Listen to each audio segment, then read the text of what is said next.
Si e shpjegon këtë? Në gjithë botën, këtu si ju jeni dhe sociolog, në gjithë botën, partitë politike luftën e bëjnë brenda institucioneve.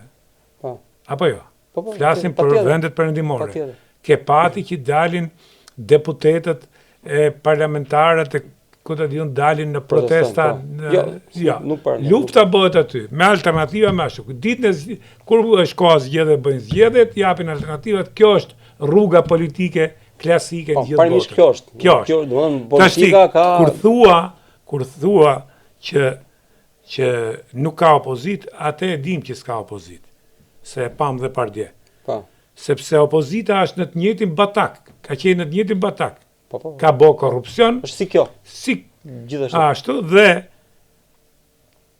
i din dhe pasurit.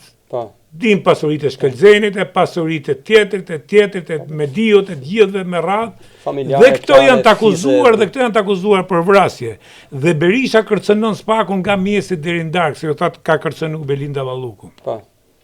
Tash si spjegohet ky double standard i Spakut? Kur double standard, double standard.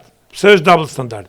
Gjua e Berishës, unë nuk di ndaj tjetër që të përdor njëri gjuhën e Berishës në drejtim të Spakut. Po. Dhe akuzat e tij janë akoma më të rënda, janë për vrasje. Tash po bëhet fjalë për 21 janarin, po kemi Gërdecin, e kemi Kosa Trebickën, e kemi atë Hoxhën si e ka pas. Që janë po, tash ti